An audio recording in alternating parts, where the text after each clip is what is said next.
గొప్ప దైవజనుడే ఎంతో తగ్గించుకొని అతిశయించాల్సిన పరిస్థితులు హెచ్చిపోతానేమో అనేసి దేవుడు ఏం చేశాడంటే ఆయనకి ఒక ముళ్ళు పెట్టాడంట. రీజనా అంటే ముళ్ళు కొన్నిసార్లు మన జీవితంలో కొన్ని ప్రాబ్లమ్స్ సమస్యలు కావచ్చు, కొంతమంది వ్యక్తులు కావచ్చు మన జీవితంలో, లేదా కొన్నిసార్లు మన జీవితంలో కొన్ని వ్యాధులు కావచ్చు, కొన్ని అవమానాలు కావచ్చు, మనల్ని వెంటాడుతూ ఉంటాయి. ఇక్కడ కూర్చున్న మనందరం కూడా ఒకటి ఉంటుంది, ఏంటి ప్రభా నేను ఇంత ప్రార్థన చేస్తున్నాను కదా, ఇంత నీతిగా ఉన్నాను కదా, ఇంత నేను వెంబడిస్తున్నాను కదా, ఈ సమస్య ఎందుకు? హల్లెలూయా. ఈ ముళ్ళు ఎందుకు నా జీవితంలో ఉంది? ఇది ఎందుకు నన్ను బాధ పెడుతుంది? ఇది తీసే ప్రభా, ఇది లేకపోతే నేను ఎంతో హాయిగా ఉండేదాన్ని, హాయిగా ఉండేవాడిని. హల్లెలూయా. కొంతమంది కుటుంబాలలో కొంతమంది స్త్రీలకి భర్తయే ఒక ముళ్ళు, అవునా? ఇంకా కొంతమందికి భార్య ఒక ముళ్ళు. భార్య ముళ్ళుగా మారడం కొంచెం తక్కువే అనుకోండి, ఎక్కువ ముళ్ళులు భర్తలకే ఉంటారు. Praise the Lord. హల్లెలూయా. ఎందుకంటే చాలామంది నేను విన్నది చూసినది ఏంటంటే, ఎక్కువ భార్యలు చెప్తుంటారు మా ఆయన ఇలా ఉన్నాడండి, అలా ఉన్నాడండి, ఆయన కోసం ప్రార్థన చేయని చెప్తుంటారు. కానీ భర్తలు చాలా తక్కువే చెప్పడం, ఎక్కడో ఉంటారు. హల్లెలూయా. ఎందుకంటే సాధారణంగా స్త్రీలు చాలా భయభక్తులతోటి, వినయ విధేయతతోటి, ప్రార్థన పూర్వకంగా ఒక బాధ్యతగా కుటుంబాన్ని నడిపించే వాళ్ళుగా ఉంటారు. భర్త సరిగా లేకపోయినా సరే భార్యలు చక్కగా నడిపిస్తారు, పిల్లలను మంచిగా చూసుకుంటారు. హల్లెలూయా. కొంతమందికి పిల్లలు ఒక ముళ్ళుగా ఉండొచ్చు, చెప్తే వినట్లేదు, దారి తప్పిపోతున్నారు, గుడికి రావట్లేదు. నేను వస్తున్నానండి కానీ మా ఆయన గుడికి రావట్లేదని కొంతమంది, మా పిల్లలు గుడికి రారండి, ఏదో స్పెషల్ క్లాస్, ఏదో ట్యూషన్ అంటారు, ఆ ఫోన్ పట్టుకుంటారు, ఇంట్లో కూర్చుంటారు. హల్లెలూయా. ఈ రోజుల్లో చాలామంది స్కూల్కి వెళ్ళే పిల్లలు కానీ, కాలేజీ పిల్లలు కానీ అమ్మ నాన్న మాట వినట్లేదు. వింటున్నారండి? హల్లెలూయా. మన సంఘంలో పిల్లలు చాలా మంచిగా ఉన్నారని అనుకుంటున్నాను, ఎందుకంటే ఇక్కడ చక్కగా యూత్ మీటింగ్ జరుగుతుంది, మీకు మంచి కాపరి ఉన్నాడు. హల్లెలూయా. యూత్ నేను చూశాను కదా, ఎంత చక్కగా ప్రార్థనలు, పాటలు, స్కిట్స్ అన్నీ కూడా చక్కగా ప్రాక్టీస్ చేస్తున్నారు, సండే స్కూల్లో పాల్గొంటున్నారు. చిన్న పిల్లల్ని మనం చిన్నప్పటి నుంచే దేవునిలో వాళ్ళని చక్కగా నడిపించాలండి. హల్లెలూయా. కానీ లోకంలో చాలా మంది అలా లేరు ప్రియులారా. పిల్లలతోటి తల్లిదండ్రులు చాలా బాధపడుతున్నారు, చాలా వేదన పడుతున్నారు, నిద్రపోవట్లేదు. ఉదయం లేచి దగ్గర నుంచి రాత్రి వరకు వాళ్ళ గురించే ఆ పిల్లలు ఒక ముళ్ళుగా, ఒక సమస్యగా మారిపోయారు. ఇంకా కొంతమందికి ఆర్థిక సమస్యలు, ఎంత ప్రార్థించినా ఈ ఆర్థిక సమస్యలు తీరట్లేదు, అప్పులు తీరట్లేదు. కొంతమందికి వ్యాధులు కావచ్చు, ఒక వ్యాధి అయిపోతే ఇంకో వ్యాధి. కొంతమంది జీవితంలో మరి ప్రభుని నమ్ముకున్నందుకు చుట్టుపక్కల ఉన్న వాళ్ళతోటి అవమానాలు కావచ్చు, బంధువుల మధ్యలో అవమానాలు కావచ్చు.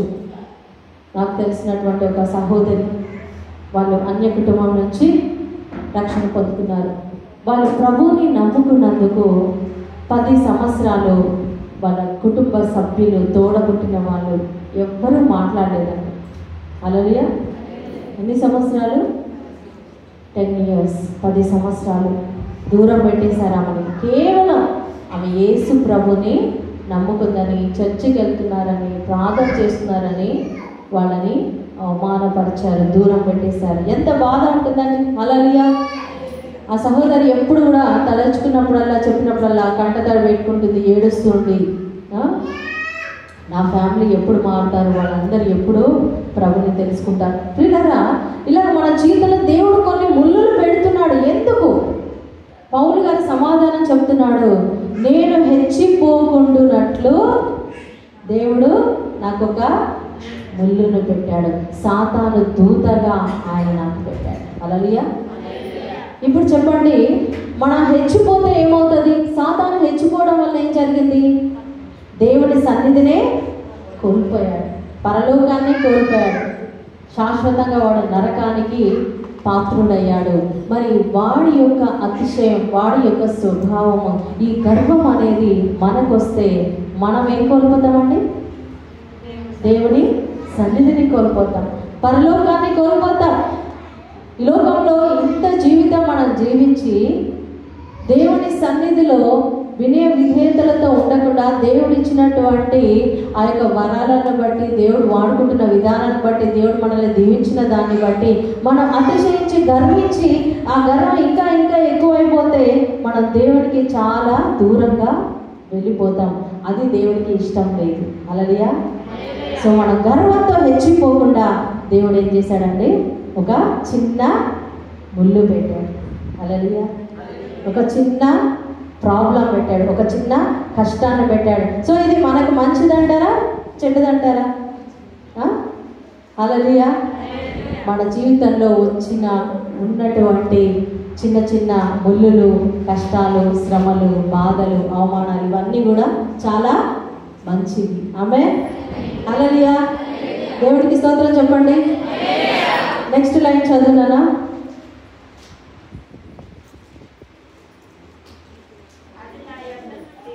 అది నా యొద్ద నుండి దాని విషయమై ముమ్మారు ప్రభువుని వేడుకుంటుని, అందుకు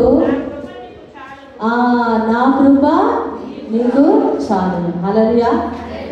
నేను రాత్రి నుంచి కూడా మరి ఈ యొక్క ఆలయానికి వస్తాను. పాస్టర్ గారు మాట్లాడిన తర్వాత నేను ప్రార్థన చేస్తూ ఉన్నాను. ప్రభా, ఏంటి మీ యొక్క మాట ఏంటి ప్రభా, మీ యొక్క సందేశం ఏంటి ప్రభా అని నేను దేవుణ్ణి అడుగుతా ఉన్నాను. హల్లెలూయా. దేవుడు ఒకటే మాట చెప్పాడు, నా కృప. ఆమేన్. హల్లెలూయా. ఎప్పుడు మనకు ఆయన కృప కావాలి?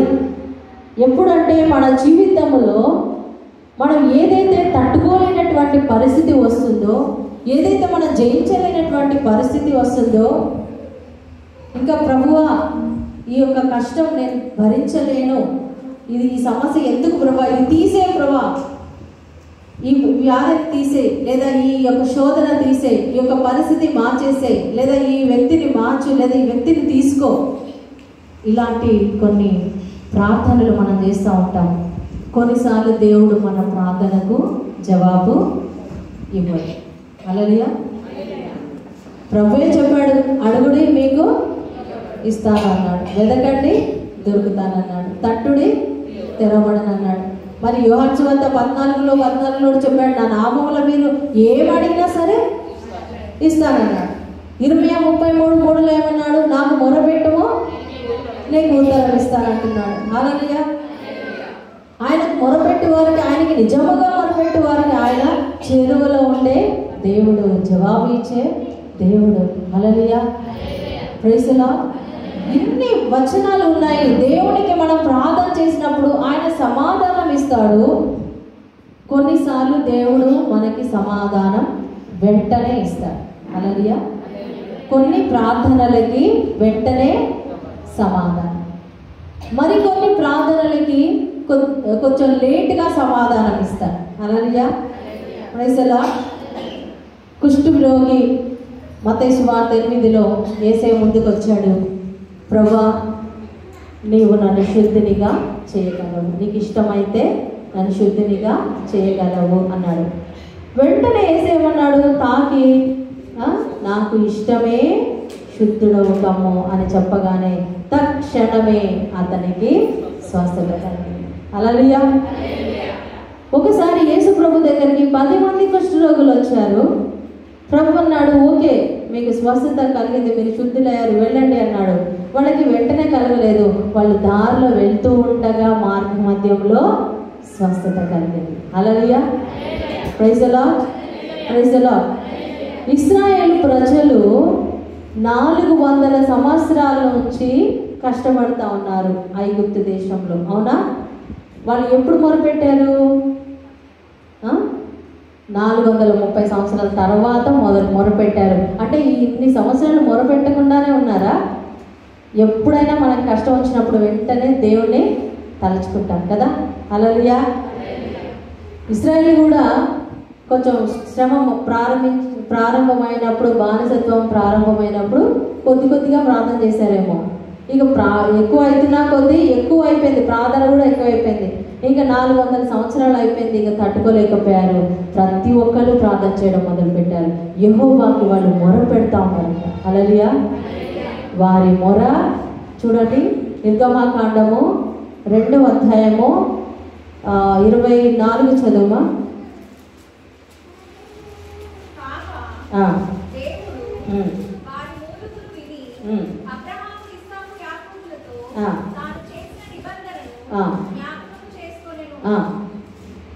తర్వాత దేవుడు ఇశ్రాయేలులను చూచెను, దేవుడు వారి యందు లక్ష్యముంచెను. చాలు. హల్లెలూయా.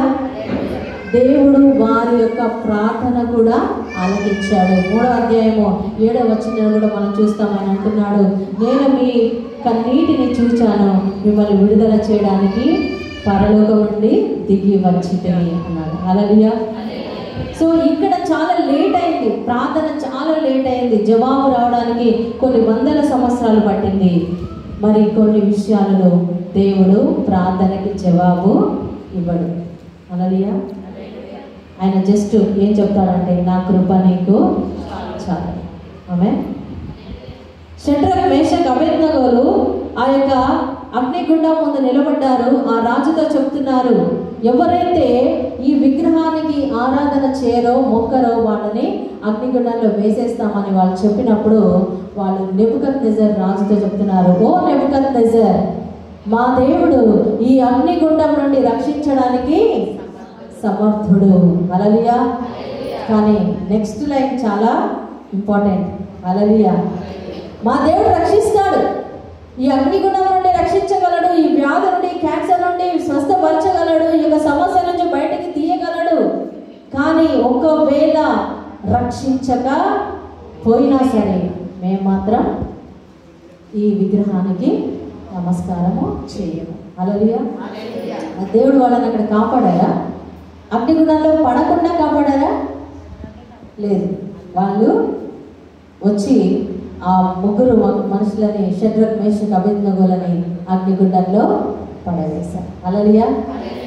అగ్నిగుండంలో పడవేశారు. వాళ్ళు ఆ మంటల్లో పడ్డారు, కానీ వాళ్ళు కాలిపోలేదు. ఆమేన్. హల్లెలూయా. దేవుడు మనల్ని అగ్నిగుండంలో పడవేస్తాడు, కష్టాలలో పడవేస్తాడు, వ్యాధుల్లో, ఇలాంటి పరిస్థితుల్లో మనకు వచ్చే అవమానాలు, నిందలు, కష్టాలు, మనకి ఇష్టం లేనటువంటి పరిస్థితులలో, అలాంటి శోధనలో దేవుడు మనల్ని వాటి కూడా నడిపిస్తాడు. కానీ వాటిలో మనం కాలిపోకుండా మనల్ని కాపాడుతాడు. అదే మునిగిపోకుండా ఆయన కాపాడుతాడు. నువ్వు జలముల మధ్యలో దాటి వెళ్ళినప్పుడు అవి నిన్ను ముంచి చాలవు. అగ్ని మధ్యలో నడిచినప్పుడు మంటలు నిన్ను కాల్చి. ఎందుకు ప్రభు మంటలో నుంచి ఎందుకు నడిపించాలి నాయన? పక్క నుంచి నడిపించవచ్చుగా. హల్లెలూయా. Praise the Lord. దేవుడు అంటాడు, లేదు, నువ్వు మంటల్లో నడవాలి, సముద్రంలో నడవాలి, నేను నీకు తోడుగా ఉన్నాను, నా కృప నిన్ను మునిగిపోకుండా, కాలిపోకుండా కాపాడుతుంది. గట్టిగా చెప్పండి కొడదాం. Hallelujah. Praise the Lord. Praise the Lord. ప్రభు, ఈ వ్యాధి రాకుండా నువ్వు చేయొచ్చు కదా. వ్యాధి వస్తుంది, దేవుడు ఆ వ్యాధిని తట్టుకునే శక్తిని ఇస్తాడు, దాని నుంచి బయటపడే మార్గాన్ని చూపిస్తాడు, నీకు స్వస్థతనిస్తాడు, నేను సాక్షిగా మారుస్తాడు. హల్లెలూయా. నీ భర్త నేను కొట్టేలాగా చేస్తాడు, తిట్టేలాగా చేస్తాడు, గుడికి రాకుండా చేస్తాడు, నేను హింసించేలాగా ఆ పరిస్థితులన్నీ అలో చేస్తాడు, అనుమతిస్తాడు. కానీ అందులో నువ్వు కృంగిపోకుండా, నువ్వు భయపడకుండా, నీ విశ్వాసం కోల్పోకుండా దేవుడు తన కృపనిచ్చి నిన్ను బలపరిచి అందులో నుంచి నేను విజయవంతంగా బయటికి తీసుకొస్తాడు. హల్లెలూయా. Praise the Lord. కాబట్టి మనకు ఈ యొక్క ముళ్ళు, ఈ యొక్క శ్రమలు ఉండడం ఏమవుతుందంటే తెలుసా పిల్లరా, మన ఆత్మలో దీనత్వం వస్తుంది. నెక్స్ట్ చదువుమా, త్వరగా చదివేసట 2 కొరింథియన్స్. క్రీస్తు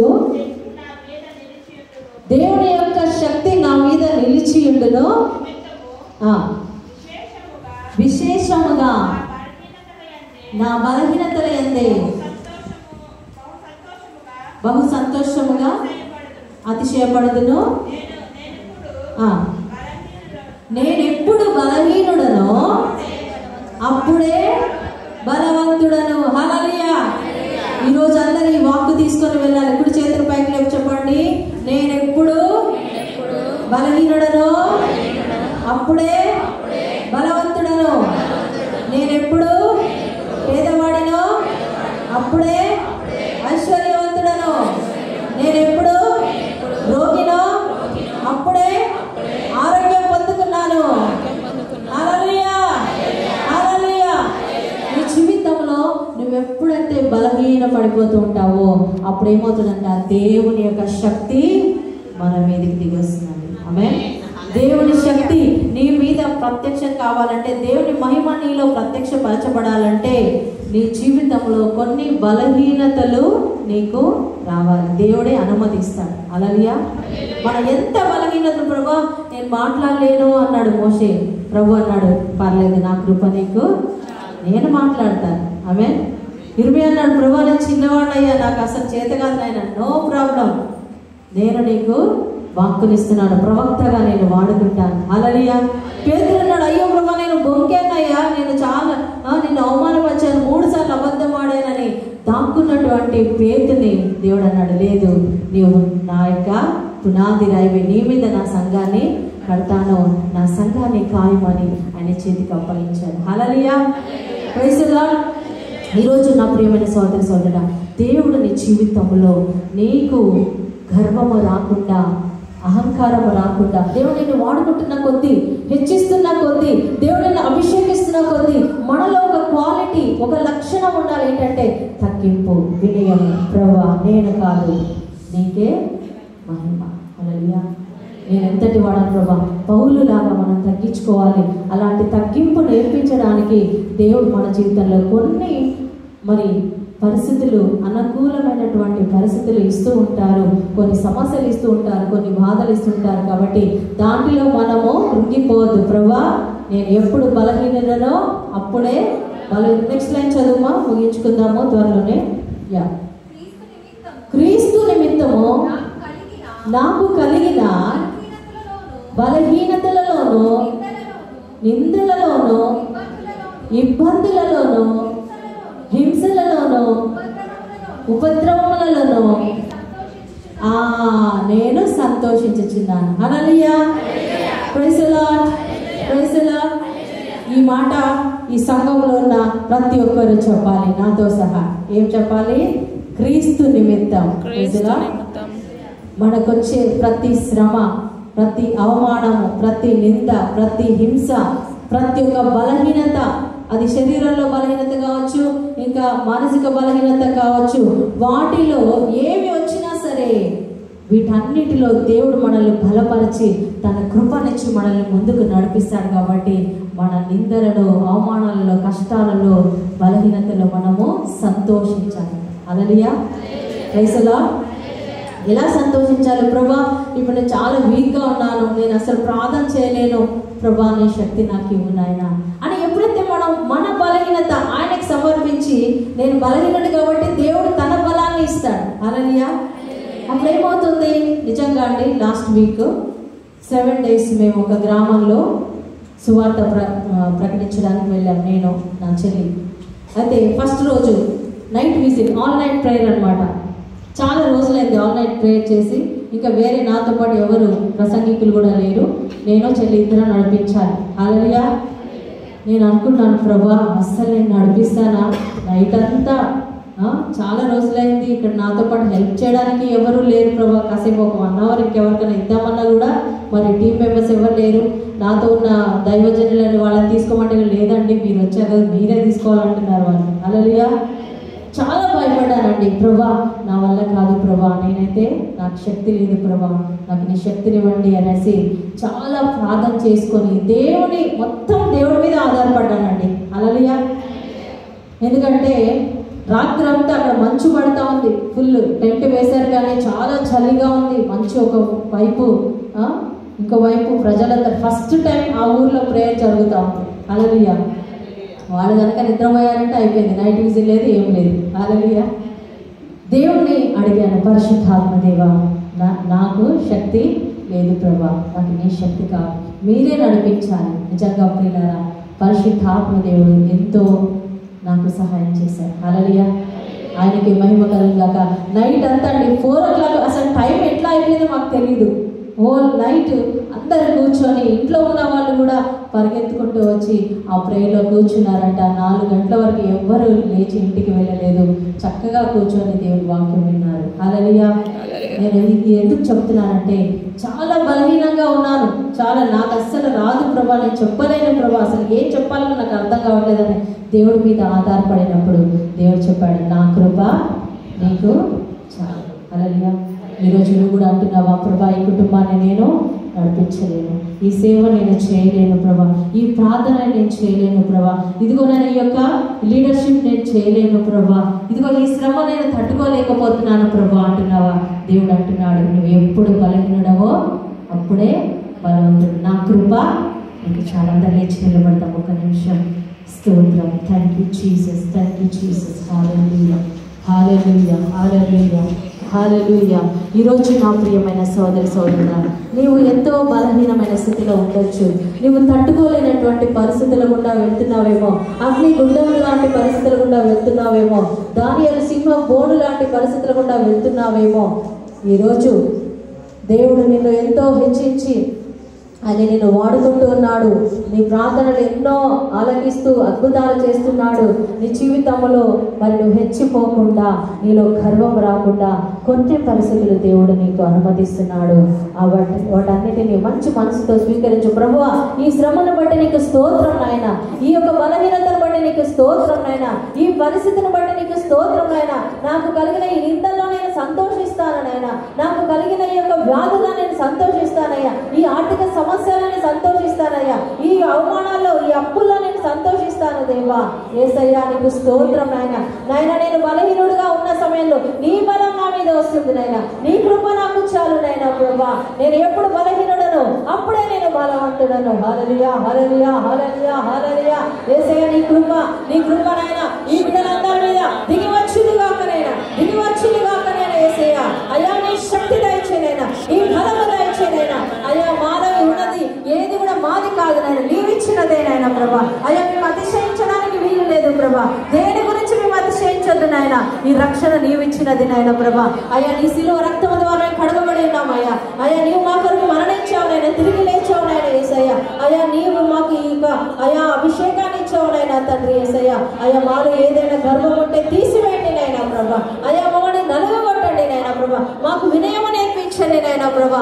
అయ్యా మేము బలహీనులుగా ఉన్నప్పుడే మీ మీద ఆధారపడతాం నాయన, నీ మీద ఆధారపడడం మాకు నేర్పించండి నాయన. అయ్యా నీ కృప మాకు చాలు నాయన, నీ కృప మాకు చాలు నాయన యేసయ్యా. హల్లెలూయా, హల్లెలూయా, హల్లెలూయా, హల్లెలూయా, హల్లెలూయా. పరిశుద్ధాత్మ దేవ దిగిరండి నాయన, ప్రతి బిడ్డను అభిషేకించండి నాయన యేసయ్యా. అయ్యా తగ్గింపును మాకు నేర్పించండి నాయన ప్రభా.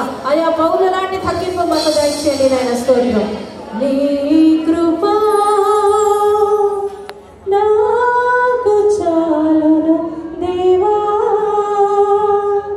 నేను జీవింప చాలునయ్యా. ఇక చిన్న కోరస్ పాడుతూ ఉండగా, దేవా నీ కృప చాలు నాయన. మోషే దేవుని కృప మీద ఆధారపడ్డాడు, ఇర్మియా దేవుని కృప మీద ఆధారపడ్డాడు, ఏలియా దేవుని కృప మీద ఆధారపడ్డాడు, పౌలు గారు దేవుని కృప మీద ఆధారపడ్డాడు. వీళ్ళరా ఈరోజు మనకు కావాల్సింది ఆయన కృప, ఆయన కృప మాత్రమే. హల్లెలూయా. నీ కృప నాకు చాలును దేవా, నేను జీవింప చాలునయ్యా. నీ కృప నాకు చాలును దేవా, నేను జీవింప చాలునయ్యా.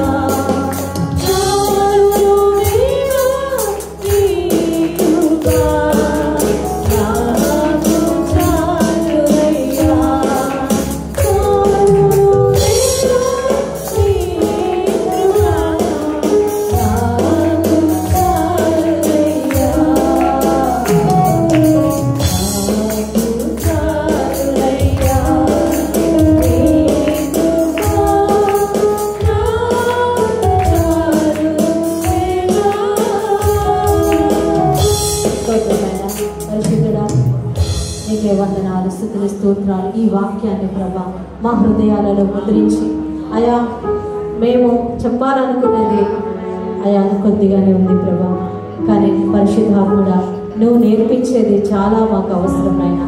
తండ్రి ఈరోజు ఈ వాక్యం ద్వారా నీ బిడ్డలతో మాట్లాడి వారి హృదయాలలో నీ వాక్యాన్ని ముద్రించినైనా ప్రతి ఒక్కరిని కూడా ఆధ్యాత్మికంగా బలపరిచినైనా నీ యొక్క పోలికలో మమ్మల్ని మార్చమని, నీ కృపతో మమ్మల్ని బలపరిచినైనా వినయవంతులుగా నీలో అతిశయించే బిడ్డలుగా, మాకున్నటువంటి అన్ని బలహీనతల్లో శ్రమల్లో సంతోషించే బిడ్డలుగా మమ్మల్ని తయారు చేయమని ఈ సంఘాన్ని దీవించండి నైనా.